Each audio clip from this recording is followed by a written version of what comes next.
있더라고요. 그런데 외부에서 들어온 민간위원이 4사람이 있었는데요. 우선 연세대학교 로스쿨 교수 이미연 교수, 그리고 부장판사를 역임하신 김태교 변호사님, 그리고 백영률 IT 전문 교수님, 그리고 그리고 이제 속동현 변호사가 간사였고 그랬는데, 저희 외부 민간위원들이 강력히 반대를 했습니다. 지금 사전투표에 문제점들이 많은데 무슨 소리냐.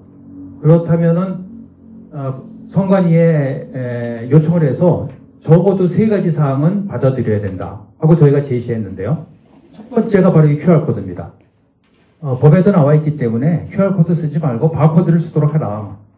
그리고 두 번째가 투표 관리관들이 자기 도장을 안 찍고 사전투표 같으면 아예 인쇄가 돼서 나오고요. 당일 투표 같으면 선관위에서 도장을 만들어서 주거든요. 이거는 법에 위반되고 이것 때문에 바로 부정선거의 시비가 굉장히 높다. 이거 안 된다. 그리고 마지막으로 3번째, 선거법에도 나와 있지만 사전투표 또는 우편투표를 개표할 때 가장 먼저 개표하라. 이 3가지 사항을 요청했습니다. 누굴 통해서 요청했냐면 그 당시 원내대표였던 김기현 대표가 추진위원 중에 한 분이 누구였냐면 중앙선관위 상임위원을 하셨던 분이에요. 문상부 씨라고요. 그분을 통해서 선관위에 요청을 했더니 선관위에서 답변을 보내왔는데 어떻게 보내왔냐면요. 지금 이제 선거가 불과 한 달 앞으로 다가왔는데 한 달하고 한 1, 2주, 한 6주 전이었습니다.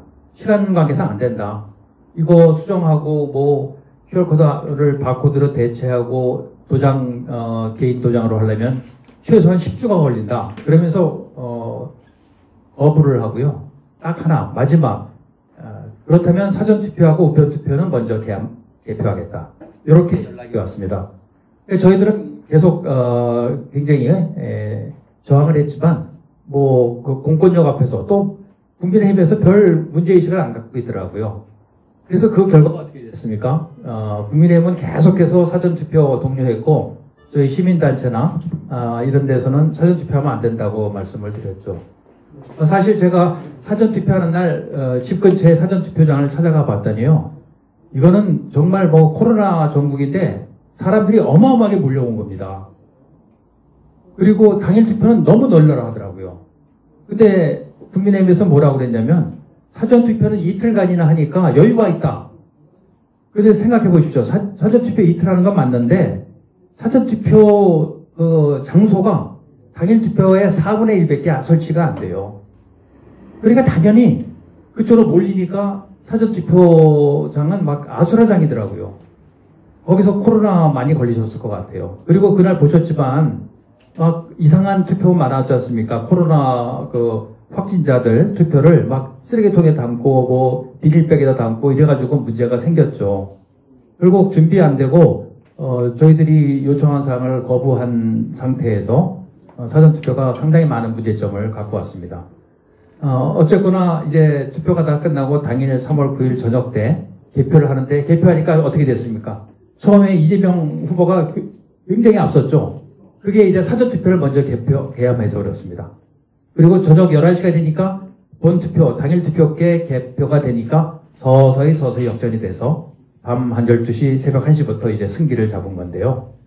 하여간 이렇게 말씀드린 3가지 사항, QR코드, 투표관리관 도장, 그리고 사전투표를 먼저 개합하는 거. 이 3가지는 모르겠습니다. 6월 1일 지방선거에서 그게 받아들여질지 모르겠는데 지금 국민의힘에서 전혀 관심을 안 갖기 때문에 아마 그대로, 지금 하던 그대로 될 겁니다. 그래서 오늘은 이제 그 3가지 중에 QR코드에 대해서 여러분과 함께 말씀을 나누겠습니다. 오늘은 아주 좀 시간도 여유가 있고 그러니까 아주 베이직부터 한번 말씀을 드리겠는데요. 이게 이렇게밖에 안 나가나요? 이걸 정면으로 비출 수 없나요? 저는 안 비춰도 됩니까? 예. 그래서 오늘 화면을 보고 하나씩 오늘 QR코드 완전 정복하는 의미에서 한번 보겠습니다. 우리 수학 완전 정복도 있듯이 QR코드를 하나하나 다 같이 살펴보도록 하겠습니다. 여러분 우선 바코드, QR코드 한번 만들어는 보셨습니까? 이제 바코드가 있고 QR코드가 있으면 휴대전화에 있는 앱을 통해서 아마 스캐닝을 해서 거기에 뭐가 들었는지는 아마 보셨을 거예요. 그런데 만들어 보신 적은 없을 거라고 좀 생각합니다. 만들려면은 특별한 이제 프로그램을 구매를 해야 되는데 뭐 별로 일반인들께서 만드실 일이 없으니까. 그런데 이 구매하는데 돈은 많이 안 들더라고요. 저는 작년부터 구매를 해서 벌써 2년 됐네요. 쭉 해봤는데 지금부터 한번 만들어 보겠습니다. 어떻게 되는지. 예. 여기다 넣는 이제 화면에 QR코드 만드는 프로그램이 보이실 겁니다. 이거 지금 바코드거든요. 바코드를 이제 한번 제가 숫자를 한번 넣어보겠습니다. 1, 2, 3, 4, 5 이렇게 넣습니다. 그리고 좀 크게 만들어 볼게요. 잘 보이시게.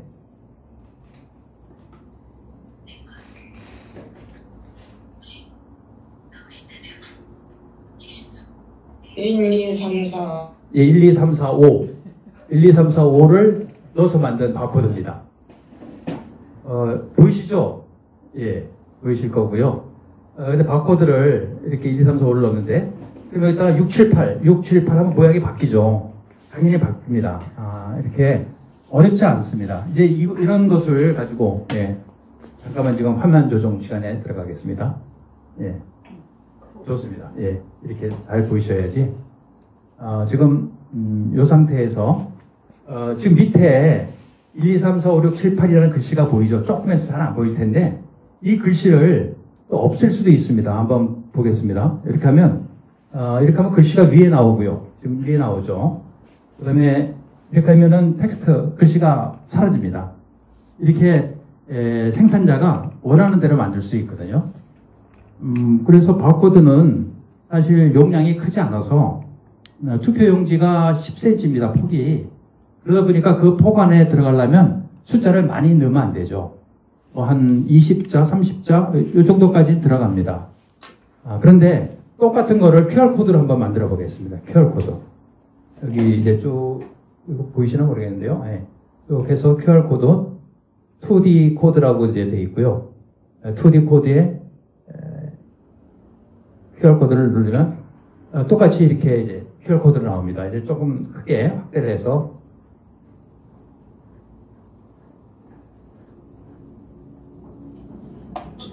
잘 보이시죠? 예. 1, 2, 3, 4, 5, 6, 7, 8 이렇게 한 거거든요. 그런데 이 모양이 말입니다. 이제 많이 바뀌어요. QR코드 해서요. 이게 지금 현재는 사이즈가 버전 1입니다. 버전 1으로 되어 있고요. 버전 2로 좀 바꿔보면요. 버전 2로 바꾸면 좀 복잡해지죠. 똑같은 숫자만 포함하고 있는데 그 다음에 버전을 더 올려보겠습니다. 한 9로 올리면 이렇게 복잡해져요. 그러니까 이 버전이라는 건 뭐냐면요. 이 안에 있는 점의 숫자입니다. 그래서 버전 1이면은요, 제일 기본이죠. 버전 1이면 한쪽에 여기 있는 요 까만 거 하나가 점 하나거든요. 근데 요 점 하나가 여기 21개 들어가는 게 기본 버전 1입니다. 그래서 이게 왜 21개냐? 요 네모가 7개예요. 하나, 둘, 셋, 넷, 다섯, 여섯, 7개. 양쪽에 14개 들어있고요. 여기 하나, 둘, 셋, 넷, 다섯, 여섯, 7. 그래서 37, 21. 예. 그래서 요게 이제 4개씩 증가됩니다. 그럼 버전 2가 되면 25개, 25개. 그러면서 담을 수 있는 정보 양이 굉장히 많아집니다. 지금 선관위에서 쓰고 있는 QR코드 버전 바로 이 QR코드 버전 2입니다. 예, 버전 2고요. 그 다음에 또 하나가 밑에 보면 에러 코렉션 레벨이라는 게 있는데요. 요거 지금 미디움으로 되어 있습니다. 미디움으로 되어 있는 걸 로우로 한번 바꿔보면 모양이 바뀌죠. 모양이 바뀌어도 들어있는 숫자는 똑같습니다. 그러면 요걸 하이로 바꾸면 어떻게 되느냐? 모양만 바뀌지 들어있는 숫자는 똑같습니다. 위에 어떤 차이가 있느냐? 이제부터 이제 조금 어려운 스텝으로 들어가는데요. 이 에러 코렉션 레벨이라는 건 뭐냐면 혹시 이 투표지가 손상이 돼서 이 QR코드가 찢겨 나가더라도 바코드 같으면 바코드가 조금이라도 찍혀 나가면 이제 식별이 안 되거든요. 근데 QR코드는 조금 손상이 돼도 QR코드를 이렇게 확인할 수 있어요. 식별할 수 있습니다. 그러면 로우일 경우에는 전체적으로 한 7% 이렇게 찢겨 나갔을 때 손상돼도 QR코드를 이제 확인할 수 있어요. 그 안에 들어있는 숫자들을. 하이가 되면 한 30% 손상을 입어도 확인할 수 있습니다. 그러니까 그래서 이게 좋다는 거거든요. 이제 선관위가 그래서 쓴다 이렇게 얘기를 합니다. 그다음은요 똑같은 QR 코드인데요. 이제 마스크 패턴이라는 게 있어요. 그래서 0부터 7까지 돼 있는데 지금은 이게 0으로 제가 만들어봤습니다. 그리고 이제 1로 하면 또 바뀌어요. 모양이 계속 바뀌죠.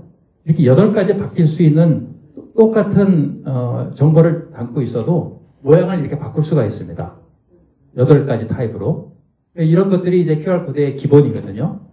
자, 그러면 이 QR코드가 이제 예를 들어서 31자리 숫자를 담겠습니다. 이제 선관위가 많이 쓰고 있는 2020-0415 해서 0002 하면 이게 12자리 숫자거든요. 이게 선거명입니다. 이게 지난 21대 총선 2020년 4월 15일 총선한 것을 이렇게 12자리로 표현했습니다.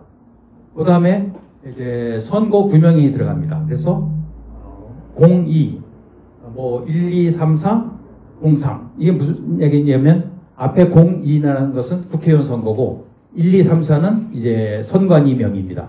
그리고 뒤에 03은 어느 선거구의 합을병, 그러니까 병을 지금 넣은 거고요. 그 다음에 또 한 번 선거관리위원회 명이 들어갑니다. 그래서 1, 2, 3, 4. 그리고 마지막에 7자리에 일련 번호가 들어가거든요. 예를 들어서 00, 1, 2, 3, 4, 5 하면 이제 31자리에 이렇게 들어간 겁니다. 이제 이게 투표지에 하나씩 나오는 거죠. 자, 그런데 지금 선관위에서는 이것을 버전 2에다 맞추고요. 에러 코렉션 레벨을 로에다 맞춰요. 로에다. 잘 되죠. 그런데 에러 코렉션 레벨을 왜 이렇게 낮게 하느냐. 높게 하자. 하이로 해도 됩니다. 지금 하이로 바꾼 거거든요. 하이로 바꾼 것도 됩니다. 그 다음에 그러면 이거를 버전 1으로 해보자. 버전 1으로 하면 이 상태에서는 안 됩니다. 왜냐하면 지금 에러 코렉션 레벨을 하이로 했기 때문에. 그렇지만 에러 코렉션 레벨을 미디움으로 하면 됩니다. 그러니까 그럼 이게 무슨 차이가 있느냐? 이제 뒤에 설명드릴 건데요. 이게 버전이 높을수록 정보를 많이 담을 수 있죠.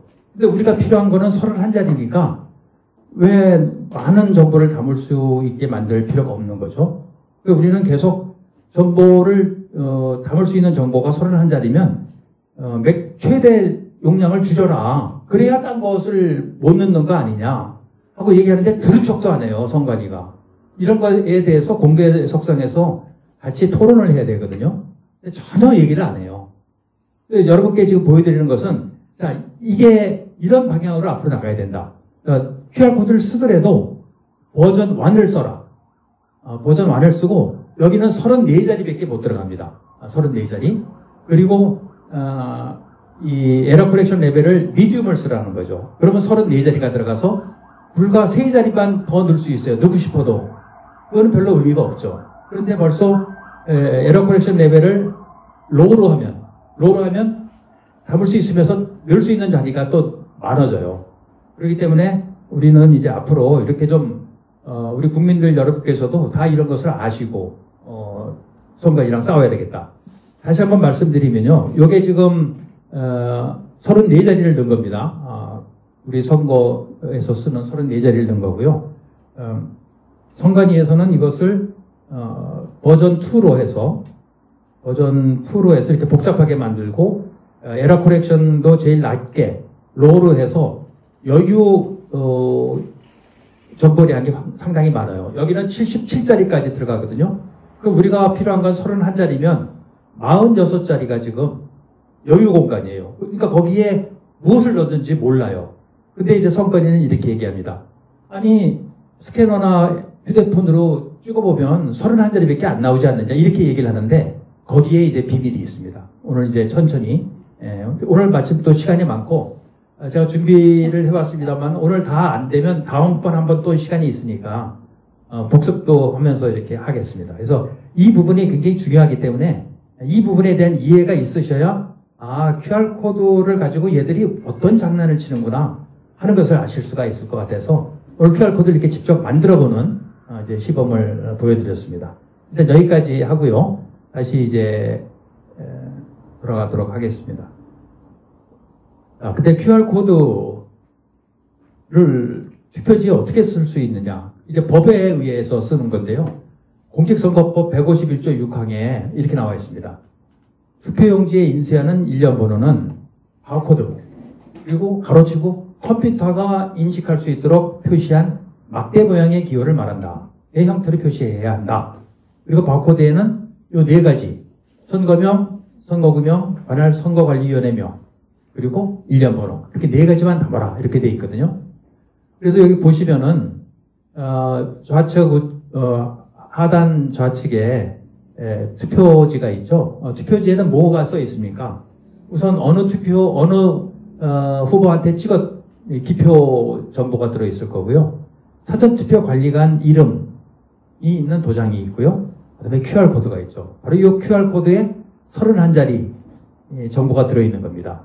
선거명 12자리, 선거구명 8자리, 관할 선관위 4자리, 그리고 일련번호 7자리, 이렇게 들어있거든요. 이게 이제 여기서부터 이제 쟁점을 풀어가려고 그러는데요. 한번 보시죠.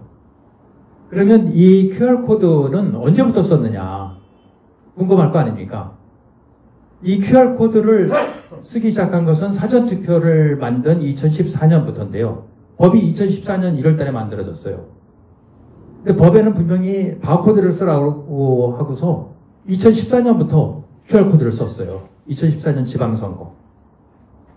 이번 6월 1일날 지방선거 있지만 4년 전에 한 번 했고 8년 전에 한 거죠.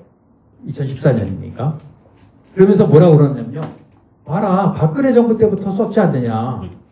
아니, 박근혜 정부 때 쓴 거하고 지금 쓰는 거가 완전히 다르거든요. 그리고 박근혜 정부 때는 아마 이 시험 가동을 한 것 같아요. 시험 가동. 그래서 박근혜 정부 때 쓴 QR코드를 보시면요. 흐릿해서 잘 안 보이지만 아까 말씀드린 버전 1이에요. 이게 담을 수 있는 정보량이 굉장히 적죠. 그러니까 그때만 해도 순수했던 것 같아요. 그런데 2016년 총선에 들어서면서 버전 2로 슬쩍 올립니다. 뭐 그때는 이제 변명이 그거예요. 이 숫자만 쓴 게 아니라 알파벳도 같이 썼기 때문에 뭐 올릴 수밖에 없었다 이제 그러거든요. 그건 이해가 갑니다. 그렇지만 2020년 총선부터는 숫자만 쓰는데도 버전을 낮추질 않고 있어요. 이제 이 문제를 우리는 이제 집중적으로 이제 규탄을 해야 됩니다. 그리고 항의를 해야 되고 저항을 해야 됩니다. 지금 그 이후로 5번, 요번까지 하면 이제 6번이죠. 그리고 지난 보궐선거가 있었으니까 7번 동안 계속 QR코드를 써왔고 지난 3구 대선에서 QR코드를 쓰지 말라 그러니까 뭐 시간이 없어서 안 된다 했는데 그럼 요번 6일 지방선거라도 수정을 했어야 되는데 아마 수정을 안 했을 겁니다. 이들은 QR코드를 써야 될 이유가 있거든요. 그것을 이제 오늘 같이 보도록 하시죠. 그러면 QR코드를 이제 한번 보도록 하겠습니다. QR코드는 이제 2차원 바코드다 하면서 이제 쓰고 있거든요. 근데 공직선거법에는 바코드, 막대 모양의 기호를 써라. 이렇게 돼 있어요. 근데 정보통신용어사전에 2차원 바코드의 동의어가 2차원 막대 부호다. 이렇게 나와 있다고 하면서 이제 씁니다. 선관위는 요거에 대해서 뒤에서 또 제가 설명을 드릴 거예요. 그렇지만 다른 여러 가지 자료들, 예를 들어서 위키피디아 같은 데는 흰색 정사각형 바탕에 정렬된 작은 검정색 정사각형들로 구성되어 있다. 막대 모양이 아니죠. 정사각형이죠. 위키백과에서도 QR코드, 매트릭스 코드는 엄밀히 말해서 바코드가 아니다. 이렇게 또 나와 있습니다. 그러니까 성관이가 말하는 것은 좀 논리적으로 좀 약하다. 이렇게 말씀드릴 수 있고요. 그 다음에, 자, 이거 아까 말씀드린 거죠. 버전이 1부터 40까지 있습니다. 지금 보여드리는 것은 버전 2인데요. 버전이 클수록 많은 정보를 수록한다고 그랬죠. 그 다음에 ECL, 오류 복원 수준은 4가지 타입이 있습니다. Low, Medium, Quartile, High 4가지가 있는데요. ECL이 높을수록 복원력이 우수하죠. 그렇지만 그 안에, QR코드 안에 담을 수 있는 정보의 양은 점점 줄어듭니다. 그리고 아까 말씀드린 매스크 패턴이 0부터 7까지 있어서 8종류의 똑같은 정보를 담고 있어도 8개의 상이한 QR코드를 만들어낼 수가 있습니다. 이게 QR코드에 대한 이제 베이직이고요. 그러면 우리가 QR코드를 보면서 에러 코렉션 레벨을 어떻게 할 수 있냐면 바로 이거거든요. 이 부분입니다. 이 부분에 QR코드를 놓고 보실 때는 이렇게 보셔야 됩니다. 여기 네모가 하나, 둘, 셋. 요게 윗부분으로 가도록 이렇게 놓고 보시면 되고요. 요 모양이 통째로 두 개가 까말 때, 막대기 모양일 때는 7%고요. ECL 레벨이. 그러니까 이 QR코드의 7% 정도 손상돼도 이 안에 있는 정보를 읽을 수 있다는 거예요. 근데 이게 요 모양이 이렇게 되면 밑에는 까맣고 위에는 하얄 경우에는 15%까지 복원할 수 있어요. 그 다음에 모양이 이렇게 위는 까맣고 아래가 하얗면 25%고 여기가 다 하얀색으로 백지면은 이게 하이입니다. 30%까지 손상돼도 이 판독이 가능한 그런 QR코드의 특성이 있습니다. 자, 그러면 이제 정말 중요한 게 이거거든요. 우리가 QR코드 버전 1과 2만 가지고 지금 얘기하면 됩니다. 왜냐하면 처음 2014년 박근혜 정부 때 쓴 QR코드는 버전 1이었고요. 지금 쓰고 있는 건 버전 2이기 때문에, 예. 버전 1은 옆으로 밑으로 21개씩 점이 들어가 있고요. 버전 2는 25개씩 들어가 있죠. 그리고요, 중요한 것은 이제, 그럼 그 안에 몇 개의 정보를 담을 수 있느냐. ECL이 버전 1에서, 이걸 짚어가면서 설명을 드리겠습니다. 버전 1에서 ECL이 로우일 경우에는 숫자만 들어있을 때는 41자리를 담을 수 있어요. 그리고 숫자와 영문이 같이 있으면 25자리로 줄어듭니다. 그리고 버전 1에서 ECL이 미디움이 되면 숫자만 있을 경우는 34자리까지만 담을 수 있어요. 근데 지금 버전 2를 쓰면서요, 오류 복원 수준을 로우로 하고 있거든요. 77자리까지 숫자를 담을 수 있어요. 그러면 아까 말씀드렸지만 하이로 써라. 그러면 34자리밖에 못 담거든요. 그러면 이게 무슨 얘기냐면 34자리밖에 못 담으면 31자리 담고 여유 공간이 3자리밖에 안 남아요. 그러니까 안전할 수 있죠. 우리는 그것을 요구하는 겁니다. 더 좋은 거는, 가장 좋은 것은 버전 1을 쓰면서 ECL 레벨을 미디움을 쓰면은 마찬가지 34자리만 들어가죠. 그래서 훨씬 안전하다. 다른 정보가 들어갈 여유 공간이 적다는 겁니다. 이 부분이 굉장히 중요하죠. 그래서 자, 지금 버전 2를 쓰면서 오류 복원 수준을 로우로 쓰거든요. 77자리를 지금 담을 수 있는 거예요.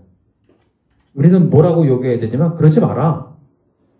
오류 복원 수준을 하이로 해라. 그럼 34자리밖에 못 담으니까, 그러면 QR코드 써도 좋다. 이런 아주 당연한, 아주 지극히 우리가 요구할 수 있는 그런 사항이라고 봅니다. 이제 정부도 바뀌었으니까 슬슬 이제 윤석열 대통령께 이런 것도 말씀을 드려야 될 것 같아요. 너무 지역적인 얘기지만 너무 중요한 얘기입니다. 원래 악마는 디테일에 숨어 있잖아요. 예. 아니면 지난번 그 다음에요. 자, 그 다음에 한번 보십시오. 역대 사전투표 QR코드 분석인데요. 제가 아까 말씀드렸습니다만은 2014년 지방선거 할 때는 버전을 1로 썼죠. 그리고 오류 복원 수준을 로우로 했기 때문에 이때는 33자리 숫자를 담을 수 있어요.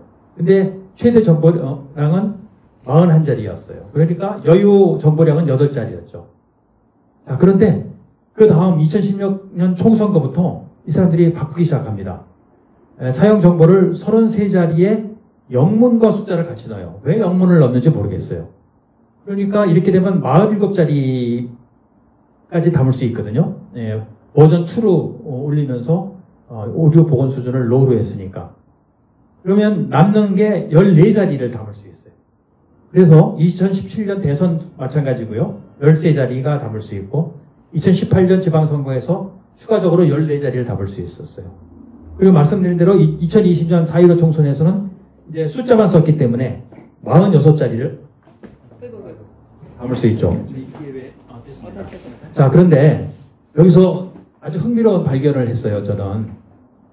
2016년 총선거부터 여유 정보량, 즉 반드시 넣어야 되는 정보 말고 추가해서 넣을 수 있는 정보가 몇 자리가, 최소 몇 자리일까요? 최소 13자리입니다. 여러분, 13자리는 뭔지 아세요? 우리 주민등록번호가 13자리예요. 앞에가 6자리, 뒤에가 7자리. 이게 제가 너무 과민 반응인지는 모르겠지만 왜 선관위는 13자리를 확보하려고 이렇게 노력을 했을까 하는 의심을 하고 있는 겁니다. 이건 정당한 의심이 아닐까 이런 생각이 드네요. 예. 자, 중앙선관위가요 QR코드를 고집하는 이유를 한 5가지 정도로 얘기를 합니다. 첫 번째로는 QR코드는 2차원 바코드다 하고 막 우겨요. 1차원 바코드라고 법에 안 되어 있으니까 우리는 쓰겠다 이렇게 합니다. 그리고 폭 10cm 투표용지에 바코드는 표시하기 어렵다.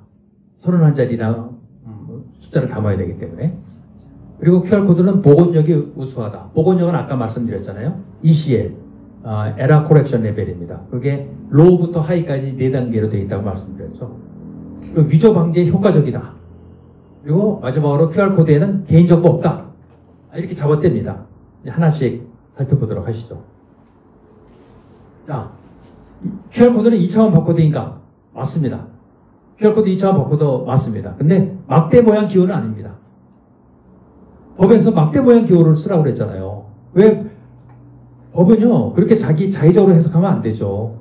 그럼 도둑놈 잡혀가지고 벌 받을 사람이 누가 있어요? 다 이유 있죠. 자, 정보통신 용어 사전에 2차원 바코드의 동의어가 2차원 막대보어라. 이래서 쓸 수 있다. 또 이렇게 얘기를 합니다. 그런데요, 똑같은 사전에 뭐라고 나오냐면, 여기 조그맣게 나오는데요. 2차원 바코드는 암호화가 가능하다. 이렇게 나와 있습니다. 아니, 암호화가 가능한 암호 부호를, 암호 그런 장비를 선고, 투표용지에 쓰면 되겠습니까? 어떤 암호가 써 있을지 모르잖아요. 이건 대단히 심각한 문제거든요. 그 문제 뒤에서 설명을 드릴 겁니다. 이 문제가 진짜 심각한 문제입니다. 아니, 암호화해서 넣을 수 있는 QR코드를 선거에 쓴다? 투표용지에 담는다? 이건 용납하면 안 되는 거죠.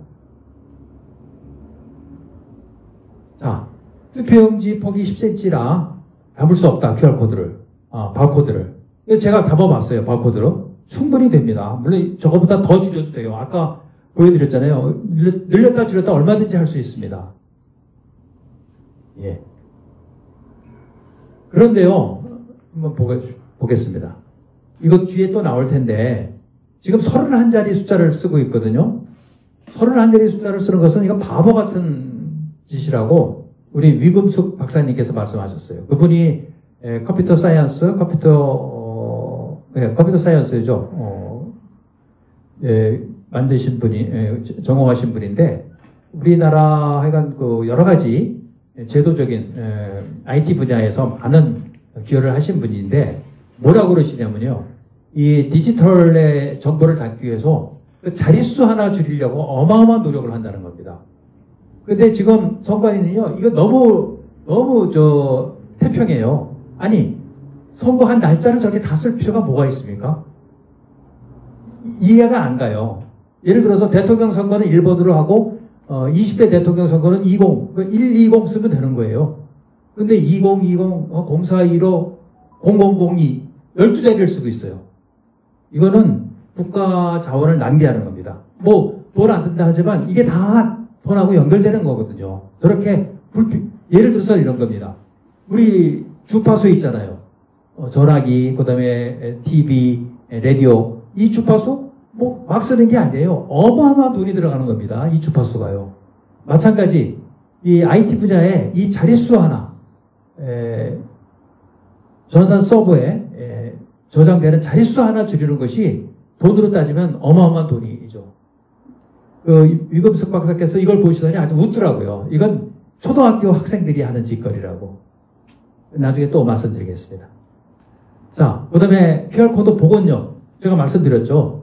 복원력은 QR코드가 훼손돼도 나중에 다시 거기서 정보를 추출할 수 있는 그런 능력이거든요. 기능이거든요.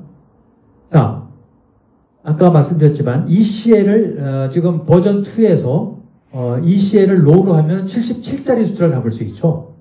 근데 하이로 하면 34자리 숫자를 담을 수 있습니다. 선관위가 그랬잖아요.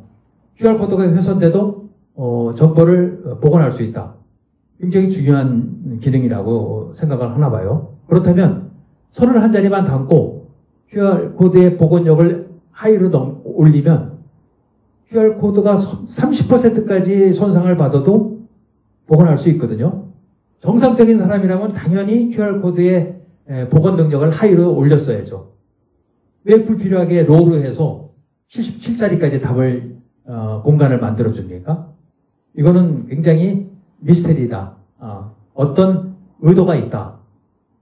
그 의도가 없는 선한 마음이라면 당연히 오류 복원 수준을 하이로 올려서 30%까지 QR코드가 손상되더라도 읽을 수 있고 안전하게 또 추가적인 정보를 누를 필요가 없기 때문에 34자리로도 충분히 가능하다는 결론이 나오는 거죠. 근데 이것을 안 받아들이는 것은 굳이 77자리 또는 충분한 여유 공간을 확보해야 될 필요가 있다는 것이죠. 그 부분은 나중에 이제 윤석열 정부가 또 한동훈 법무부 장관이 검사나 검찰이나 또는 경찰을 통해서 밝혀야 될 부분이라고 생각합니다. 중앙선관위가 또 하나 얘기하는 것은 QR코드의 위조 방지 효과거든요.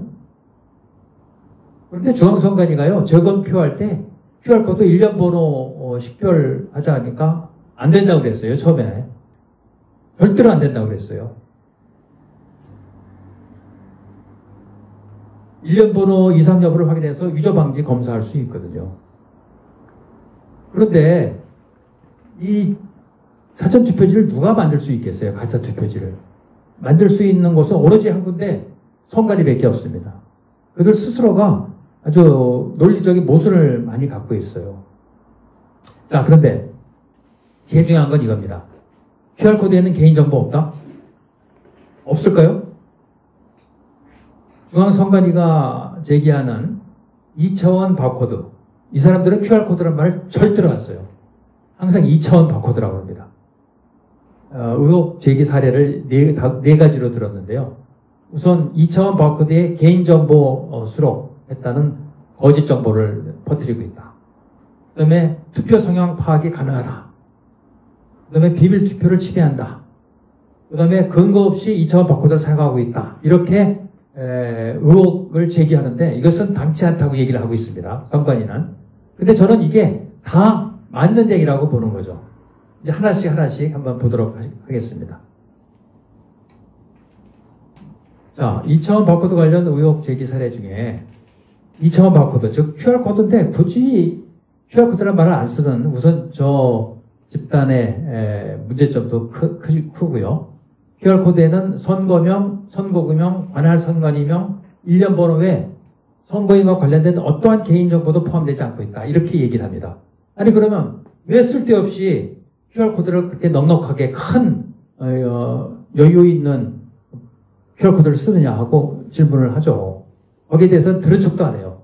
답변을 안 합니다. 그 다음에 투표지 분류기는 2차원 바코드를 별도 인식하지 않고 투표지의 기표 상태를 인식하므로 투표 성향은 파악이 불가능하다. 이거 완전히 거짓말입니다. 뒤에 이제 말씀드릴 겁니다. 그 다음에 선거인의 주소지 관할구, 그 다음에 관할구, 시, 군, 선관위 단위로 전국 순차적으로 일련 번호를 부여하고 별도 저장하지 않으며 유관 식별도 불가능해서 그리고 또 개표 종료된 투표지는 봉인 보관함으로 역추적이 불가능하다. 이것도 거짓말입니다. 이제 왜 거짓말인지 뒤에서 하나씩 말씀드릴 겁니다. 자, 이제 중앙선관위가 얘기하는 바코드, 2차원 바코드를 어떻게 썼느냐고 자기들이 얘기한 겁니다. 이거 모두 31자리 숫자로 구성되어 있는데 1, 2, 3, 4 4가지 아까 쭉 말씀드린 겁니다. 선거명은 12자리 숫자고요. 그래서 선거 일자 몇 개죠? 하나, 둘, 셋, 넷, 다섯, 여섯, 8자리.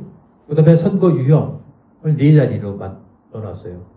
우리나라 선거가 몇 개나 있다고 4자리나 쓰는지는 모르겠어요.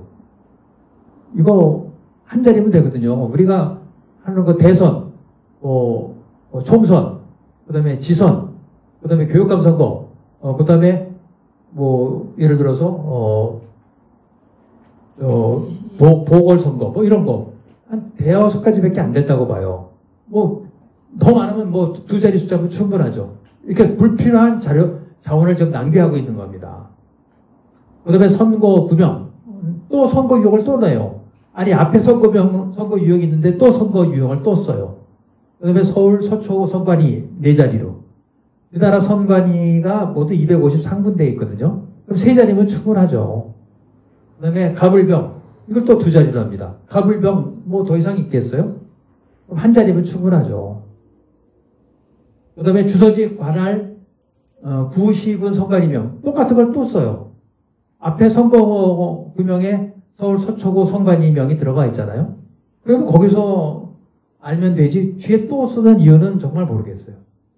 그 다음에 1년 번호 7자리. 그런데 한 선거구에서 투표 인원은 10만 명 단위를 넘지 않아요. 최대한 10만 5천 명, 20만 명이라고 해도 6자리면 충분하거든요. 근데 여기도 7자리를 쓰고 있습니다.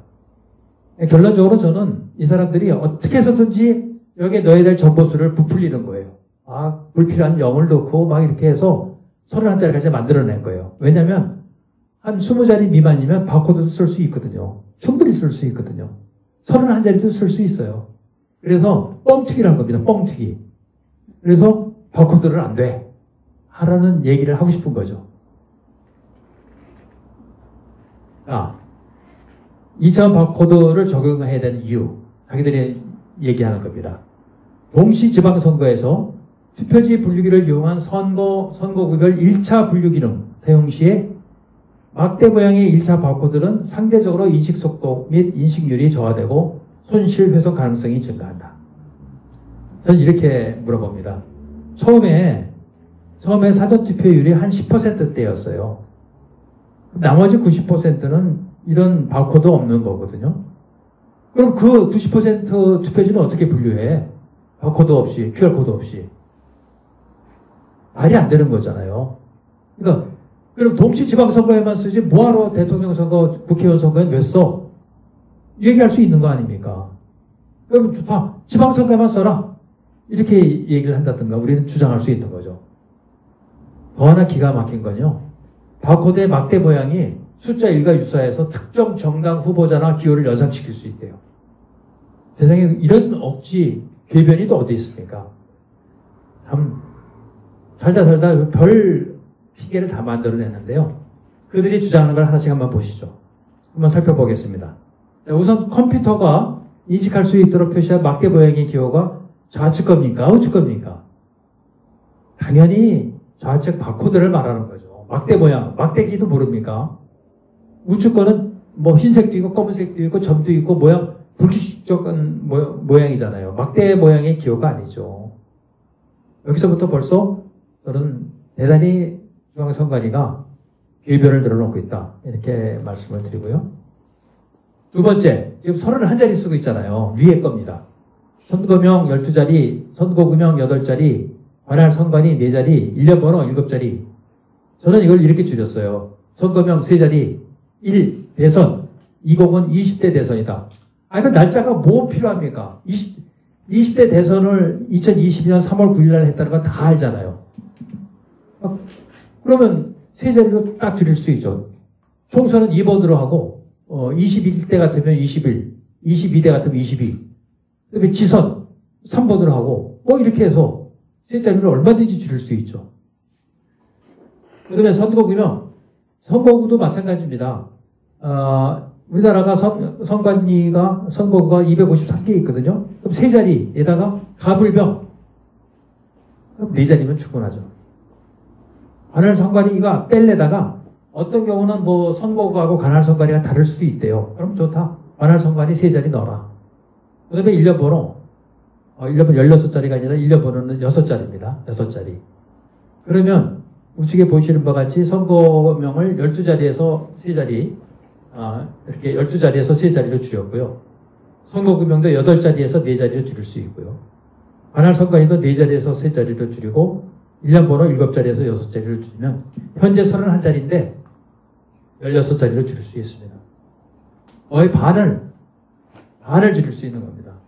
이렇게 하면 전산상에 가해지는 자원의 낭비도 없고요.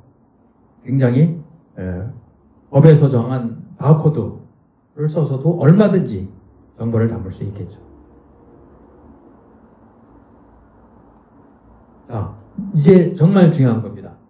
여러분 SQRC 들어오는 보셨나요? SQRC가 뭐의 약자냐면요. Secret Function Equipped QR 코드입니다.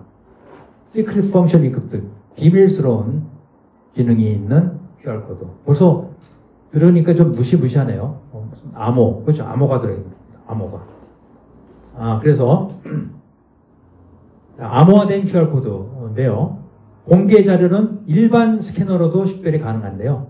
비공개 자료는 암호값과 전용 스캐너가 있어야 돼요. 이게 없는 사람은 공개 자료밖에 볼 수 없어요.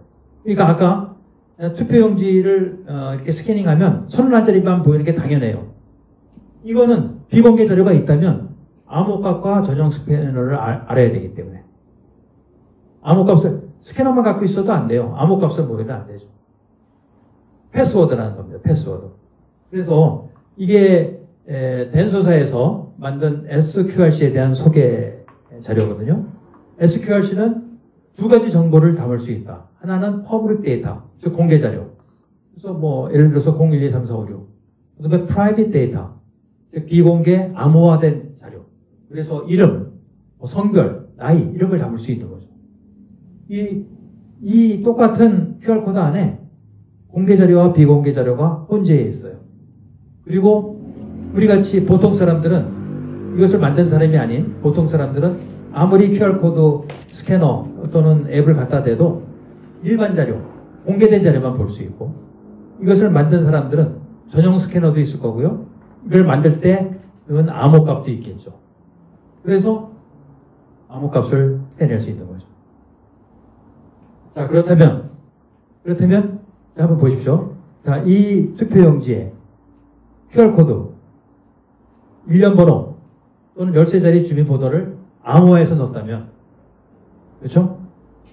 여기에 13자리의 주민번호를 암호화해서 넣었다면 기표 정보가 있죠? 이것과 매칭을 시키면, 즉 주민번호 800342 1575457 이라는 사람이 미래통합당을 찍었구나 하는 걸 바로 알 수 있죠. 여러분이 누굴 찍었는지 알 수 있는 거예요. 그래서 사전투표하지 말라는 거예요. 여러분이 비밀투표 원칙을 스스로 포기하는 겁니다. 사전투표하겠다는 것은. 아무리 사전투표를 요구해도 국민들이 안 하면 되는 거예요.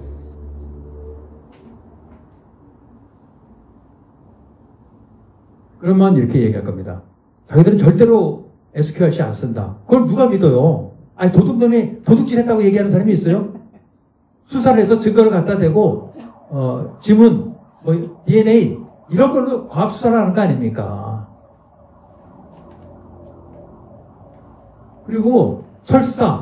설사 안 썼다 하더라도 이런 기능이 있는 QR코드를 쓰면 안 되는 겁니다. 선거에는. 그렇지 않습니까? 우리 현행법상요, 우리가 총을 갖고 다닐 수 없잖아요. 근데 총을 갖고 다니다 걸렸어요. 난 총 안 쏴. 그냥 들고 있는 거야. 그래도 걸립니다. 불법 무기 소지죄입니다. 불법 무기 소지죄. 이게 바로 불법 무기예요. SQRC. QR코드를 쓰는 것 자체가, 왜냐하면 QR코드와 SQRC는 구분할 수가 없어요. 일반 QR코드와 이 Secret Function Equipped QR코드는 구분이 불가능합니다. 그렇기 때문에 쓰면 안 되는 거죠. 그런데 굳이 쓰겠다면은, 그럼 너희들 뭐 부정선거 하는 거라고 단정할 수밖에 없는 겁니다.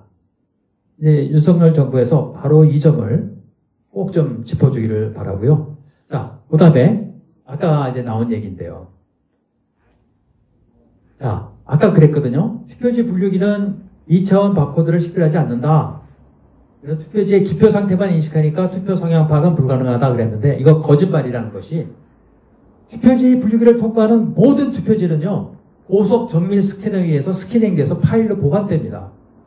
이게 거짓말을 하고 있어요. 자기들이 이거 다 얘기한 거거든요. 모든 투표지는 스캐닝돼서 파일로 보관돼요. 그런데 별도 인식하지 않는다고 그래요. 나중에 파일로 보관된 걸 인식하면 되는 거죠. 그래서 상당히 문제다. 그 다음에 역추적이 불가능하다 그러는데요.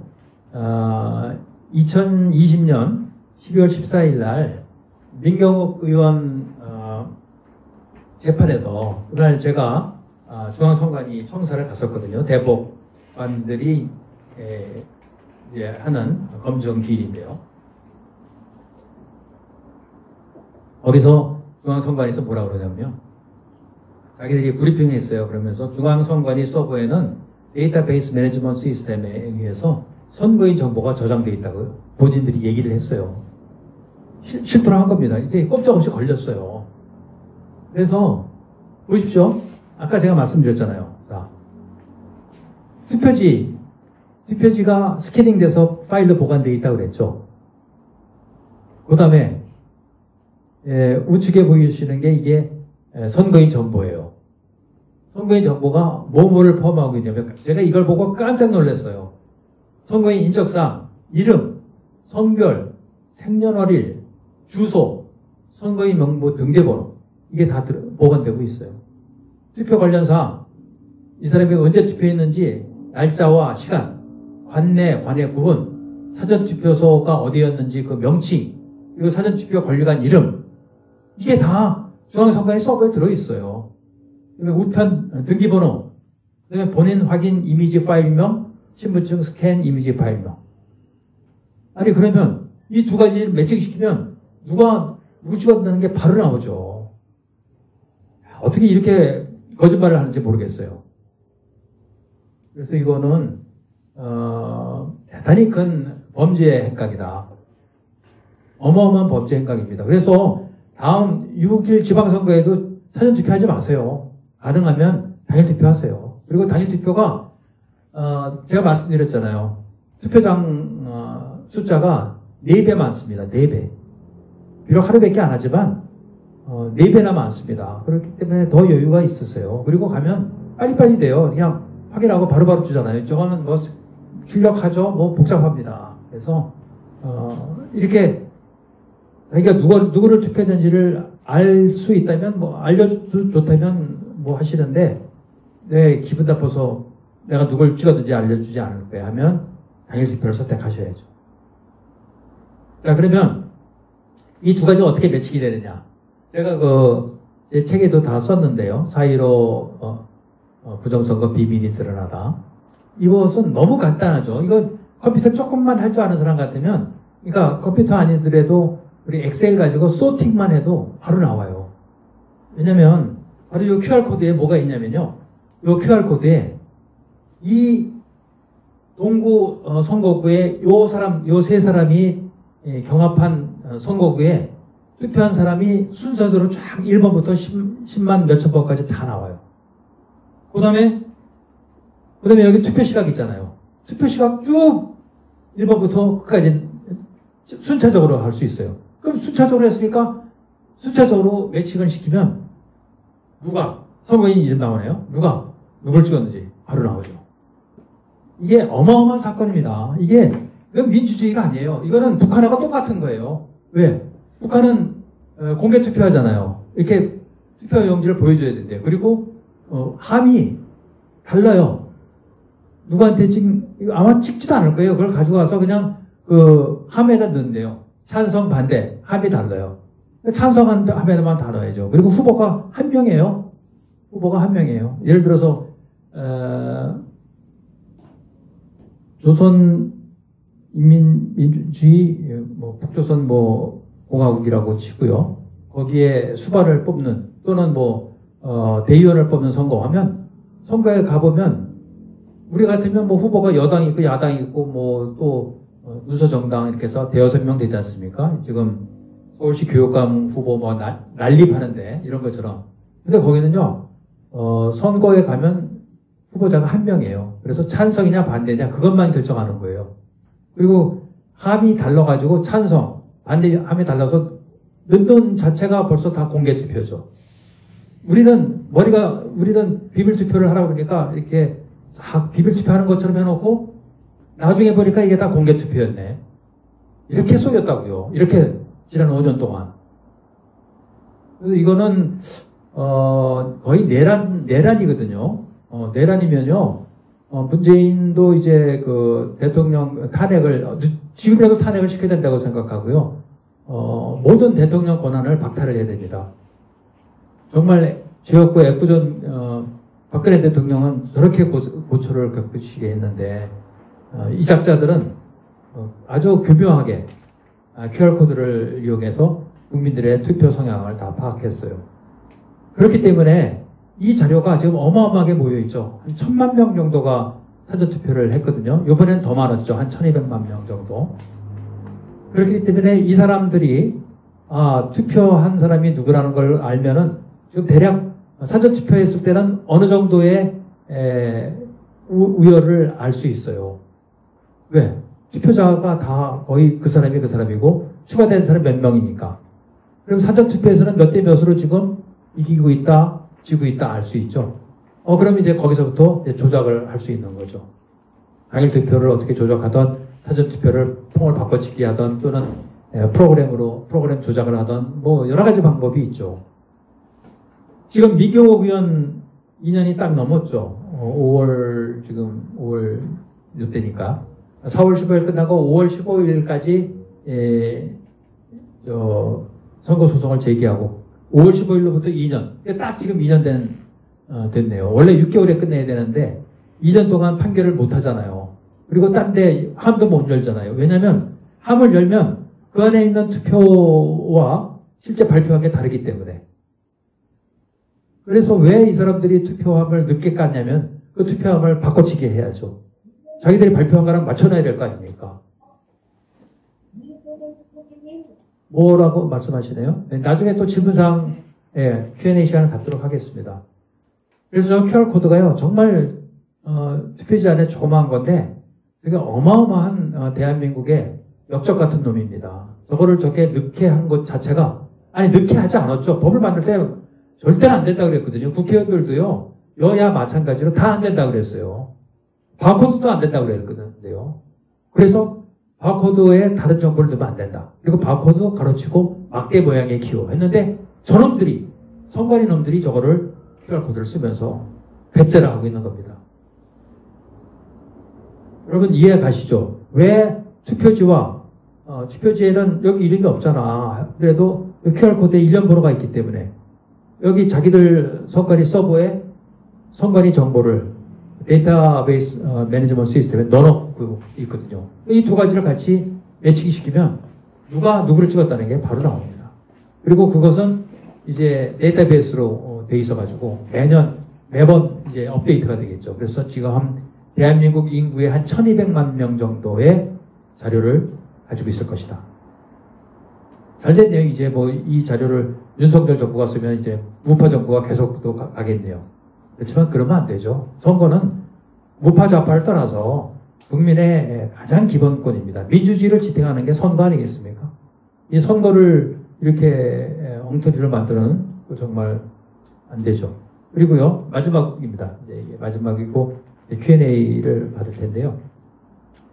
자, 이제 잘 안 보이실 거예요. 안 보이시는데 이게 투표지 이미지 파일을 이제 데이터베이스로 만들면 이렇게 됩니다. 일련 번호가 있기 때문에 1번부터 쭉 10만 몇천 번까지 있겠죠. 투표소를 어디서 찍었는지. 왜냐하면 투표소가 다 관리인 도장이 있으니까 어디든 게 다 나오죠. 그다음에 후보를 누굴 수색했냐. 요거가 투표지 이미지 파일에서 나오는 겁니다. 이것과 이제 선거인 정보, 중앙선관위 서버에 들어있는 거죠. 이거는 언제를 기준으로 소팅을 하면 첫날 8시, 그 다음 8시 반, 10시 45분, 이튿날 8시 45분 이렇게 해서 쫙 내림차순으로 투표한 시각별로 쭉, 그러니까 1년 번호랑 똑같은 거예요. 그럼 여기는 뭐가 있냐? 누가 어디서 찍었다는 게 나오죠. 그러면 어디서도 이제 확인이 되고요. 언제는 이제 1년 번호랑 매칭이 되니까 누가 누구를 찍었다 하는 것이 나오죠. 이렇게 얼마든지 할 수 있고요. 그 다음에 아까 말씀드린 Secret Function Equipped QR코드 SQRC를 썼다면 그 투표지 자체에 누가 주민번호 누구라는 사람이 누굴 찍었다는 게 나오고 주민번호는 우리 행정안전부 전산방송에 연결시키면 바로 누구라는 게 나오죠. 그래서 지금은 겉으로는 비밀투표고 겉으로는 자유민주주의 체제하의 선거지만 거의 북한 수준의 투표를 하고 있다. 선거를 하고 있다. 이렇게 말씀드릴 수가 있습니다. 제가 계속 이렇게 말씀을 드렸거든요. 선관위도 알 거예요. 근데 선관위가 저를 불러서 조사를 못해요. 왜 그러겠습니까? 자기들이 한 행동이기 때문에 이걸 조사하면 이게 막 확대가 되는 거예요. 저는 책도 써서 이렇게 얘기를 했고 방송에서도 계속 얘기하지만 저한테는 선관위가 한 번도 오라는 얘기를 못해요. 자기들이 한 걸 너무 정확하게 얘기를 했기 때문에 이걸 자꾸만 건드려서 벌칙 건드리면 안 되는 거죠. 그래서 이제는 국민 여러분들 그다음에 우리 정부에서 이걸 나서야 된다. 정부에서 행정부에서. 왜냐하면 조치들은 자기들이 헌법기관이라고 행정부 말을 안 듣겠다는 거예요. 예를 들어서 감사원 감사를 하겠다니까 감사원 못 받겠다 그러지 않습니까? 자기들은 헌법기관이다. 아니 헌법기관이면 감사를 못 받습니까? 다 탄핵도 시킬 수 있는 건데요. 법에 의해서 얼마든지 할 수 있는 거고요. 결국 그들이 말을 안 들으면 국민이 나설 수밖에 없는 거죠. 그래서 오늘 이렇게 QR코드 가지고 정말 소상히 말씀을 드렸고요. 혹시 이제 이해가 안 가시는 부분 또 추가적으로 말씀하실 부분이 있으면 여러분의 의견을 한번 듣도록 하겠습니다. 예.